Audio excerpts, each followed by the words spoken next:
Sir ಹೇಳ್ದಂಗೆಲ್ಲ ಅನುಕೂಲ ಆಗಿದೆ. ಏನು ಸಪೋರ್ಟ್ ಅಂದರೆ ಬೈಬ್ಯಾಕ್ ತಗೊಳ್ತಾರೆ ಅನ್ನೋದು ಒಂದು ಧೈರ್ಯ ಅಷ್ಟೇ. ಮಾಡೋದೇ ಇದನ್ನು ಸಾಲ ತುಂಬ ಮಾಡೋದು ಕೆಲಸ ಮಾಡ್ಬೋದು ಅನ್ನೋದು ಒಂದು ಇದೆ. ಅವ್ರ ಬಗ್ಗೆ ಫೀಡ್ಬ್ಯಾಕ್ ಕೊಡಬೇಕಂದ್ರೆ 5 ಸ್ಟಾರ್ ಎಷ್ಟು ಕೊಡ್ತೀರಿ ಸರ್? 10ರಲ್ಲಿ 10 ಕಥೆಯನ್ನು ಕೊಡಿ ಸರ್. 10 ಕಥೆ ಕೊಡ್ತೀರಾ ಸರ್? ಸಪೋರ್ಟಿಂಗ್ ನೀವು ಇದ್ದೀರಲ್ಲ ಈಗ 10 ಔಟ್ ಆಫ್ 10 ಕೊಡ್ತೀವಿ. ಹೌದು ಸರ್, ಎಕ್ಸ್ಪೀರಿಯನ್ಸ್ ಇದೆ. ನೀವು ಅದಕ್ಕಿಂತ ಬ್ಯಾಕ್ ಸಪೋರ್ಟ್ ನೀವು ಸರ್. ನಮಗೆ ನಾವು ಸಾರಲ್ಲ ಅಂದರೆ ಬಂದು ನೋಡ್ಕೊಂಡು ಹೋಗೋದು ಇದರಲ್ಲಿ ಏನಿದಿಲ್ಲ, ಓಪನ್ ಆಗುತ್ತೆ. ಸಾರ್ ಸಿಕ್ಕಿಲ್ಲ ಒಂದಿನ ಇಲ್ಲಿ ಬಂದು ಆರಾಮಾಗಿದ್ದು ಸ್ಟೇ ಆಗಿ ಮತ್ತೊಂದ್ಸರಿ ನನಗೆ ಇದು ಈ ಫಾರ್ಮ್ ಅಂತ ಇರಲ್ಲ, ಈ ಫಾರ್ಮಲ್ಲಿ ನಾವು ಟ್ರೈನಿಂಗ್ ತಗೊಂಡಿದ್ದೀವಿ ಅಂತ ಹೇಳ್ತಾರಲ್ಲ, ಈ ಫಾರ್ಮು ಅವರೇ ಕನ್ಸೆಪ್ಟ್ ಮಾಡಿಕೊಟ್ರ? ಅವರು ಅವ್ರ ಟ್ರೈನರ್ ಇವರು ಕೂಡ? ಹಾಂ, ಈ ಫಾರ್ಮು ಅವ್ರ ಟ್ರೈನರೇನಾ? ಅವರೇ ಟ್ರೈನಿಂಗ್, ಅವರ ಮುಖಾಂತರ ಟ್ರೈನ್ ತಗೊಂಡು ಮಾಡಿದ್ದು ಅಶೋಕ್ ಸರ್ ಅಲ್ಲ.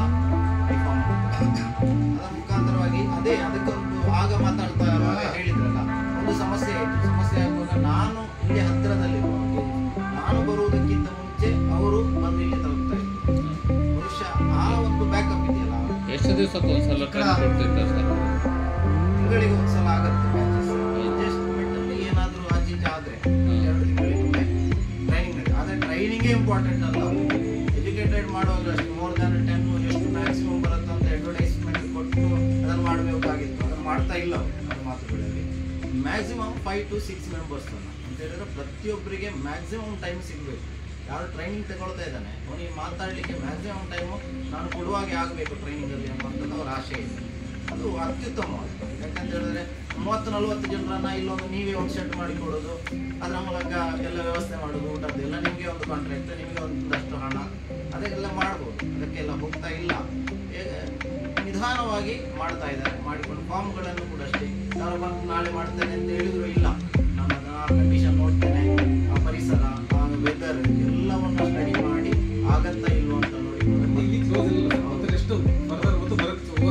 ನೀವು ಅಷ್ಟು ದೂರದಿಂದ ಬರ್ತೀರಲ್ಲ, ನಿಮಗೆ ವಸತಿ ಹಿಂಗೆ ಅವರೇ ವ್ಯವಸ್ಥೆ ಮಾಡ್ತಾರಾ, ಇಲ್ಲಾಂದ್ರೆ ನೀವೇ ವ್ಯವಸ್ಥೆ ಮಾಡ್ತಾರಾ? ಹೆಚ್ಚಿನ ತರಬೇತಿಗಳಲ್ಲಿ ಏನಿರುತ್ತೆ ಅಂದರೆ ಹಣ ಕಟ್ಟಿದ್ರೆ ಆಯ್ತು, ವಸತಿ ನಾವೇ ಮಾಡಿಕೊಳ್ಬೇಕು, ಊಟದ ವ್ಯವಸ್ಥೆ ಎಲ್ಲ ಮಾಡಿಕೊಳ್ಬೇಕು. ಅವರೇ ಅದನ್ನು ನನಗೆ ಅನಿಸೋದು ಮೋಸ್ಟ್ ಆಗಿ ಅವ್ರು ತೆಗೊಳ್ಳುವ ಹಣ ಏನುಂಟು ಅದರಲ್ಲಿ ಉಳಿದಿಲ್ಲ. ಮೋಸ್ಟ್ ಆಫ್ ನಮಗೆ ಕೊಡ್ತಾರೆ ವ್ಯವಸ್ಥೆ ಅಷ್ಟು ಚಂದ ಮಾಡಿ. ಮತ್ತೆ ಏನು ಉಳಿಲಿಲ್ಲ ಅಂದರೆ ಅವ್ರು ಯಾಕೆ ತರಬೇತಿ ಕೊಡ್ತಾರೆ ನಿಮಗೆ? ಎಜುಕೇಟ್ ಮಾಡಿದರೆ ಒಂದು ಈಗ ಮಶ್ರೂಮ್ ಬಿಸ್ನೆಸ್ ಅಥವಾ ಮಶ್ರೂಮ್ ಕಲ್ಟಿವೇಶನ್ ಅನ್ನುವಂಥದ್ದು ಕೇವಲ ಬೆಳೆಯೋದು ಮಾರೋದಷ್ಟರಲ್ಲಿ ಹುಡುಕಿಲ್ಲ. ಅದರಲ್ಲಿ ಲಾಂಗ್ ಟರ್ಮ್ ಡ್ರೀಮಿಂಗ್ ಕನಸಿದೆ, ಲೈಫ್ ಇದೆ ಅದರಲ್ಲಿ. ಮಶ್ರೂಮಲ್ಲಿ ನಾನು ಇದ್ದೇನೆ ಅಂತ ಹೇಳಿ ಮಶ್ರೂಮಿಂದಾಗಿ ಒಳ್ಳೆಯ ಒಂದು ಇನ್ಸ್ಟಿಟ್ಯೂಷನ್ ಕಟ್ಬೋದು, ಟ್ರೈನಿಂಗ್ ಸೆಂಟರ್ ಕಟ್ಬೋದು. ಅದರ ಜೊತೆಗೆ ಅದನ್ನೊಂದು ಬ್ರ್ಯಾಂಡ್ ಆಗಿ ನಾವು ಕರ್ನಾಟಕದಲ್ಲಿ ನಮ್ಮ ಬ್ರ್ಯಾಂಡ್, ಕರ್ನಾಟಕದಲ್ಲಿ ಒಂದು ಬ್ರ್ಯಾಂಡ್, ಈಗ ಅದರ್ ಕಂಟ್ರೀಸಿಂದ ಅದರ್ ಸ್ಟೇಟ್ಸಿಂದ ಬರುತ್ತೆ, ಬರಲ್ಲ ಅಂತ ಇಲ್ಲ. ಅದು ನಮ್ಮದೇ ಒಂದು ಬ್ರ್ಯಾಂಡ್ ಮಾಡಿಕೊಂಡು ನಮ್ಮದೇ ಒಂದು ಒಳ್ಳೆಯ ಒಂದು ನೇಮ್ ಆ್ಯಂಡ್ ಫೇಮನ್ನು ಕ್ರಿಯೇಟ್ ಮಾಡಬೇಕನ್ನುವಂಥದ್ದು ಲಾಂಗ್ ಟರ್ಮ್ ಗೋಲ್ ಇದೆ. ಆದರೂ ಅದಕ್ಕೆ ಏನಾಗಬೇಕಾಗ್ತದೆ ಅಂತೇಳಿ ಮತ್ತೆ ನಿಧಾನವಾಗಿ ಕರೆಕ್ಟಾಗಿ ನಾವು ಸರಿಯಾದ ದಾರಿಯಲ್ಲಿ ಮುಂದುವರಿಬೇಕಾಗಿದೆ. ಅದನ್ನು ಅವ್ರು ಮಾಡ್ತಾ ಇದ್ದಾರೆ. ಖಂಡಿತವಾಗಿಯೂ ಅವರು ಮುಂದೊಂದಿನ ಗೆದ್ದೇ ಗೆಲ್ತಾರೆ ಅಂತ ನಾನು ಹೇಳಿದ್ದೆ. ఓకే సార్ ఇక్కడ అంటే అన్ని ట్రైనింగ్కి దీనికి వ్యత్యాసం ఏమంటే ఇక్కడ ట్రైనింగ్ సెంటర్ విశేషం ఏమంటే ఇక్కడ తీసుకున్న ట్రైనింగ్ అంటే మన కాన్సెప్ట్ నుంచి కమిషనింగ్ వరకు మనం అంటే మన ఆలోచన నుంచి దాన్ని మొదలుపెట్టేంత వరకు మనకు గైడెన్స్తో పాటు మనకు సహకరిస్తూ పాటు మనతో పాటు మన ప్రొడక్షన్ వచ్చేంత వరకు కూడా మనం వెన్నంటే ఉండి ప్రోత్సహిస్తూ మనకు అన్ని రకాలుగా సపోర్ట్ చేస్తూ ఒక మంచి ఫార్మ్ని డెవలప్ చేయడానికి వాళ్ళ సహాయ సహకారాలు మనం వెన్నంటే ఉంటాయి. అంటే వ్యత్యాసం ఏమంటే ట్రైనింగ్కి అంతవరకు అదే కాకుండా తర్వాత కూడా మనం మొదలుపెట్టే ప్రయాణంలో కూడా వాళ్ళ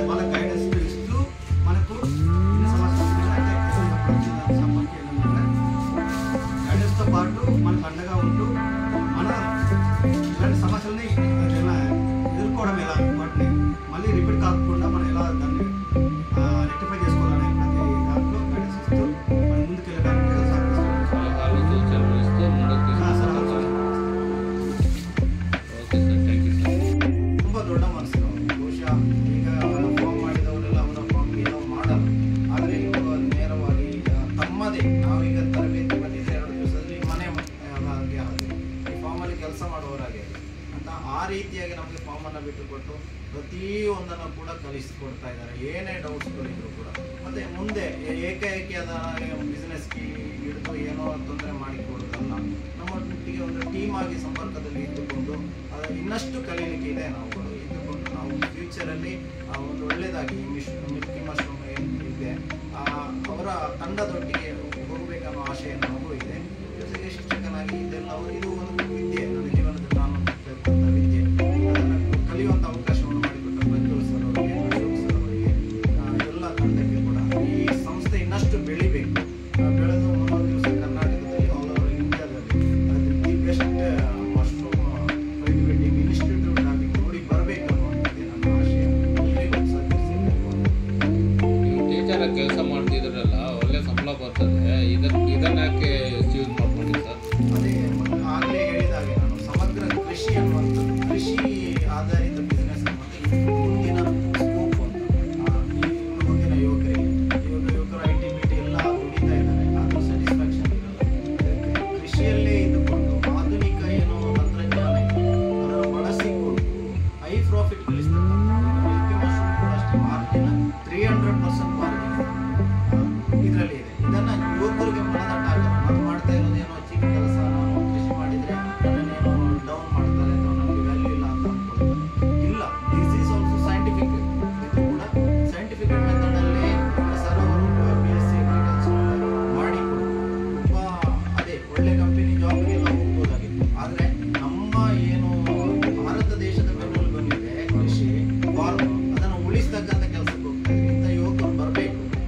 ಅದೇ ನನ್ನ ಆಶಯ ಕೂಡ ಅಷ್ಟೇ. ನಾನು ತಿಳ್ಕೊಂಡ್ರೆ ಈಗ ನಾನು ಎಜುಕೇಟ್ ಮಾಡ್ಬೋದು. ನಾನು ಟೀಚರ್ ಆಗಿ ನನಗೆ ಮಾತನಾಡೋ ಕೌಶಲ್ಯ ಇದೆ, ಟ್ರೈನಿಂಗ್ ಕೊಡೋ ಕೌಶಲ್ಯ ನನಗಿದೆ. ಹಾಗಂತ ಹೇಳ್ಕೊಂಡು ಕೃಷಿ ಬಗ್ಗೆ ನನಗೆ ನಾಲೆಜ್ ಇರಲ್ಲ. ನಾಲೆಜ್ ಪಡ್ಕೊಳ್ಳೋದ್ರಲ್ಲಿ ಏನೂ ತಪ್ಪಿಲ್ಲ. ಪಡ್ಕೊಂಡು 10 ಯುವಕರನ್ನು ಮೋಟಿವೇಟ್ ಮಾಡ್ಬೋದು. ಈ ಹೋಗು ನೀನು ಕನ್ಸಿಸ್ಟೆಂಟ್ ಆಗಿ ಅದರಲ್ಲಿ ನಿಂತು ಅದನ್ನು ಚೆನ್ನಾಗಿ ಕಲ್ತ್ಕೊ ಮಾಡು ಅಂತ. ಆಗೇನಾಗುತ್ತೆ, ಒಳ್ಳೆಯ ಅದರಲ್ಲಿ ಪ್ರಬುದ್ಧರಾಗಿದ್ದುಕೊಂಡು ಒಳ್ಳೆಯದಾಗಿ ಅದನ್ನೇ ಕರೆಕ್ಟಾಗಿ ಮಾಡೋ 10 ಯುವಕರು ನಮಗೆ ಸಿಗ್ಬೋದು. ಅದು ನನ್ನ ಆಶಯ. ನಾನು ಕಲಿತೇನೆ ಮಾಡ್ತೇನೆ ಅದರ ಪ್ರಶ್ನೆ ಇಲ್ಲ. ನಾನು ಮೋಟಿವೇಟ್ ಮಾಡ್ಬೋದು, ಹೀಗೆ ಇದೆ, ಇದರೊಳಗೆ ಇದೆ ಅಂತ 10 ಜನರನ್ನ ಕಲಿಸ್ಕೊಡ್ಬೋದು ಈ ಫೀಲ್ಡಿಗೆ. ನಾನು ಮಾಡಬೇಕನ್ನೋದು ನನ್ನ ಆಶೆ ಇದೆ, ಜೊತೆ ಕಲಿಸ್ಕೊಡ್ಬೇಕು ಅನ್ನೋದು. ಒಳ್ಳೆಯ ಯುವಕರನ್ನ ಈ ಕೃಷಿ ಆಧಾರಿತ ಇದಕ್ಕೆ ಸೆಟ್ ಮಾಡಬೇಕು ಅನ್ನೋದು ನನ್ನ ಆಶೆ. ಎಷ್ಟೋ ಟ್ರೈನಿಂಗ್ ಸೆಂಟರ್ ಇದಾವಲ್ಲ, ಇವತ್ತಾಗೆ ಬರ್ಬೇಕಂತ ಯಾಕೆ ಅನಿಸ್ತದೆ ನಿಮಗೆ? ಇಲ್ಲ, ನಾನು ಟ್ರೈನಿಂಗ್ ಸೆಂಟರ್ಗಳನ್ನು ತುಂಬ ನೋಡ್ತಾ ಇದ್ದೇನೆ. ಒಂದು ಗೌರ್ಮೆಂಟ್ ಬೇಸ್ಡ್ ಟ್ರೈನಿಂಗ್ ಸೆಂಟರ್ಗಳನ್ನ ಕೂಡ ನೋಡ್ತಾ ಇದ್ದೇನೆ. ನನಗೆ ಅದು ಪ್ರಾಕ್ಟಿಕಲ್ ವಿಡಿಯೋಸನ್ನೆಲ್ಲ ನೋಡಿದಾಗ ತುಂಬ ಯೂಟ್ಯೂಬ್ ವಿಡಿಯೋಗಳನ್ನ ನೋಡ್ತೇನೆ. ಕೇರಳ ಅವರೆಲ್ಲ ಹಾಕ್ತಾನೆ ಇರ್ತಾರೆ ತುಂಬ. ಈಗ ಒಂದು ಕೃಷಿ ಮಾಡಿದ್ರು ಸಡನ್ ಆಗಿ ಯೂಟ್ಯೂಬಲ್ಲಿ ಮಾಡಿ ಸ್ಟಾರ್ಟ್ ಮಾಡ್ತಾನೆ ಹೀಗೆ ಅಂತ.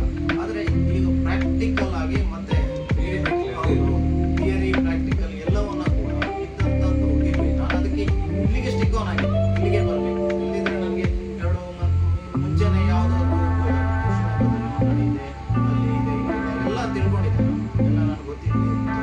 ಆದರೂ ಕೂಡ ಇದೇ ಬೇಕು ಅಂತ, ಹೀಗಿರುವಂಥದ್ದೇ ಬೇಕು ಅಂತ. ಮತ್ತೆ ಯಾವುದು ಕೂಡ ಅಷ್ಟೇ, ಈಗಿನ ಇದು ಒಮ್ಮೆ ಟ್ರೈನಿಂಗ್ ಕೊಟ್ಬಿಟ್ಟಿರ್ತಾರೆ, ಮತ್ತೆ ಅವ್ರಿಗೆ ಫೋನ್ ಮಾಡಿದ್ರೆ ಕಾಲ್ ಎತ್ತಲ್ಲ ಅಥವಾ ಕಾಲ್ಗೆ ಸಿಗಲ್ಲ. ಮಾರ್ಕೆಟಿಂಗ್ ಬಗ್ಗೆ ಹೇಳಲ್ಲ, ಯಾವುದೆಲ್ಲ ಇದೆ. ಅದನ್ನು ತಿಳ್ಕೊಂಡಾಗ ದಿ ಬೆಸ್ಟ್ ಅಂತ ಅನಿಸ್ತದೆ ನನಗೆ. ದಿ ಬೆಸ್ಟ್ ಇದೇ ಕೂಡ ಟ್ರಸ್ಟ್ ಆಗ್ಬೋದು, ಯಾರು ಕೂಡ ಅಷ್ಟೇ ಒಂದು ಟ್ರಸ್ಟ್ ಆಗಿರ್ಬೋದು, ಇದರೊಟ್ಟಿಗೆ ಹೋಗ್ಬೋದು. ಅದಕ್ಕಾಗಿ ಚೂಸ್ ಮಾಡಿದ್ದೇನೆ. ಇವಾಗ ಮಶ್ರೂಮ್ ಅವರೇ ಫೀಡ್ಬ್ಯಾಕ್ ಮಾಡೋ ಇದು ಮಶ್ರೂಮ್ ಅವರೇ ತಗೊಳ್ತಾರೆ ಅಂತ ಹೇಳಿದ್ದಾರೆ ಇವರು. ಹೌದು, ಬೈಬ್ಯಾಕ್ ಮಾಡ್ತಾರೆ ಅವರೇ. ಬೈಬ್ಯಾಕ್ ಮಾಡ್ತಾರೆ ಅಂತ ಹೇಳಿದ್ರು ಕೂಡ ಅಷ್ಟೇ. ನಮಗೆ ಕೊಡಬೇಕು ಅಥವಾ ನಮ್ಮ ಒಂದು ಅಗ್ರಿಮೆಂಟ್ ಪ್ರಕಾರನೇ ಇರುವಂಥದ್ದಲ್ಲ. ಫ್ಲೆಕ್ಸಿಬಿಲಿಟಿ ಇದೆ ಅಂತ. ಫ್ಲೆಕ್ಸಿಬಿಲಿಟಿ ಅಂತ ಹೇಳಿದ್ರೆ ಅರ್ಥ ಆಗುತ್ತೆ, ಸ್ವಲ್ಪ ಅಡ್ಜಸ್ಟ್ಮೆಂಟ್ ಅಂತ. ಕೃಷಿಕನಿಗೆ ಕೂಡ ತೊಂದರೆ ಆಗಬಾರ್ದು. ತಾನು ಬೆಳೆದದ್ರಲ್ಲಿ ತಾನು ತನ್ನ ಪಕ್ಕದಲ್ಲಿ ಕೂಡ ಪರಿಚಯ ಮಾರ್ಕೆಟ್ ಮಾಡಿಕೊಂಡು ಅದರಲ್ಲಿ ಕೂಡ ಬೆಳಿಬೇಕು. ಒಬ್ಬ ಒಳ್ಳೆ ಡೀಲರ್ ಆಗಿ ಅವನು ಇದು ಮಾಡ್ಬೋದು. ಈಗ ಕೃಷಿಕನಾಗಿ ಬೆಳಿಬೇಕು ಅಂತಿಲ್ಲ. ಪ್ರಾಫಿಟ್ ಅನ್ನುವಂಥದ್ದು ಮ್ಯಾಕ್ಸಿಮಮ್ ಕೃಷಿಕರಿಗೆ ಸಿಗಬೇಕು ಅನ್ನೋಂಥದ್ದು ಪ್ರಜ್ವಲ್ ಸರ್ ಆಶೆ. ಅದು ನನಗೆ ತುಂಬ ಇಷ್ಟ ಇದೆ. ಏನು ಅಂತ ಹೇಳಿದ್ರೆ, ಇಲ್ಲಿ ಬೆಳೆದು ಎಲ್ಲಿಗೆ ಯಾರು ನಮಗೆ ಕೊಡಬೇಕು, ನಾವೇ ಪ್ರಾಫಿಟ್ ಅಲ್ಲ, ಅವರಿಗೂ ಅಷ್ಟೇ ಮ್ಯಾಕ್ಸಿಮಮ್ ಪ್ರಾಫಿಟ್ ಅವರೇ ಇಟ್ಕೊಳ್ಳಲ್ಲ. ಏನು ಮಾಡ್ತಾರೆ ಅವರು, ಎಲ್ಲರಿಗೂ ಹಂಚಿಕೆ ಆಗಬೇಕು. ನಾನು ಬೆಳೆಯುವುದರ ಜೊತೆ 10 ಜನ ಬೆಳೆಸ್ಬೇಕನ್ನೋ ಆಶೆ ಅವರಲ್ಲಿ. ಅದು ಎಲ್ಲರ ಹತ್ರ ಇರಲ್ಲ. ಅದು ದಿ ಬೆಸ್ಟ್. ಯಾವನೊಬ್ಬನು ಟ್ರೈನರಲ್ಲಿ ಅಷ್ಟೇ, ನಾನು ಬೆಳೆಯುವುದಷ್ಟೇ ಅಲ್ಲ, ನನಗೆ ಕಿಂಚಿತ್ತಿರಲಿ, ನಾನು ಬೆಳೀತಾ ಹೋಗ್ತೀನಿ, ಇತರರು ನನ್ನೊಟ್ಟಿಗೆ ಇರುವವರು ಒಳ್ಳೇದಾಗ್ತಾ ಹೋದ್ರೆ ನಾನು ಬೆಳೆದಾಗ ಆ ಆಶೆ ಇದೆಯಲ್ಲ, ಅದಕ್ಕಾಗಿ ಬೆಸ್ಟ್ ಇದೆ. ಅಂದರೆ ತುಂಬ ಒಳ್ಳೆಯವರು ಅವ್ರ ಹತ್ರ ಟ್ರೈನಿಂಗ್ ತಗೋಬಹುದು ಅಂತ. ಖಂಡಿತ. ಈಗ ಟ್ರೈನಿಂಗ್ ಅನ್ನುವಂಥದ್ದು ಇನ್ಸ್ಟಿಟ್ಯೂಷನ್ ಅಲ್ಲಿ ಕೂಡ ಲೆಕ್ಚರ್ಸ್ ಇದೆ,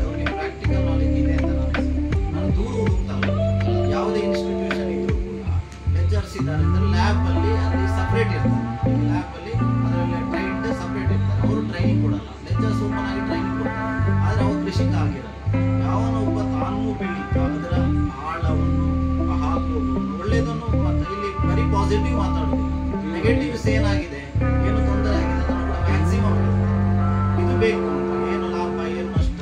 ಈಗ ನೀವು ಕೂಡ ಅಶೋಕ್ ಸರ್ ಇಲ್ಲಿ ಮಾಡ್ತಾ ಇರೋರು ಅಷ್ಟೇ, 1-2 ತಿಂಗಳು ಪೂರ್ತಿ ಕೆಟ್ಟೋಯ್ತು ನಮ್ದು ಅಂತ ಹೇಳುವ ರೀಸನ್ ಏನು ಹುಡುಕೋದು, ಅದನ್ನು ಬಿಡದೆ ಮತ್ತೆ ಅದರಿಂದ ಲಾಭ ಒಂಥರ ಎವರೇಜ್ ಕಂಡುಕೊಳ್ಳುವುದು ಹೇಗೆ, ಇದು ನಿಜವಾದ ಕೃಷಿಕನಿಗೆ ಬೇಕಾದಿದೆ. ಯಾವುದೇ ಕೃಷಿ ಉಳಿಬೇಕಿದ್ರು ಕೂಡ ಅಷ್ಟೇ, ಯಾವುದೇ ಬೆಳೆ ಕ್ರಾಪ್ ತೆಗಿಬೇಕು ಅಷ್ಟೇ, ಈ ತಾಳ್ಮೆ ಬೇಕಾಗ್ತದೆ. ಮತ್ತೆ ಈ ಏನು ಟೈಮ್ ಲಿಮಿಟ್ ಇದೆಯಲ್ಲ ಅದನ್ನು ನಾವು ಅಷ್ಟು ಅಲ್ಲಿ ಇದ್ದುಕೊಂಡು ಮುಂದೆ ಹೋಗ್ಬೇಕಾಗ್ತದೆ. ಅದು ಎರಡೂ ಖಂಡಿತ ನನಗೆ ನಿಮ್ಮ ಈ ಫಾರ್ಮಲ್ಲಿ ಖಂಡಿತ ಒಂದು ತರಬೇತಿಯ ಮೂಲಕ ಕೂಡ ಗೊತ್ತಾಯಿತು. ಬಹಳ ಒಳ್ಳೆಯದಿದೆ, ತೀರ್ಮಾನ ನಮ್ಮದು. ಹೌದು, ಎರಡು ಕೂಡ ಮಾಡೋದು ನಮ್ಮದು. ಆದರೆ ಆ ಕೊಡುವ ರೀತಿ ಇದೆಯಲ್ಲ ಅದು ಪೂರ್ತಿಯಾಗಿ ಫ್ರಾಂಕ್ ಆಗಿ ಓಪನ್ ಆಗಿ ಮಾತಾಡುವ ರೀತಿ, ವಿಶ್ವಾಸ ಖಂಡಿತವಾಗಿಯೂ ಈ ಇನ್ಸ್ಟಿಟ್ಯೂಷನ್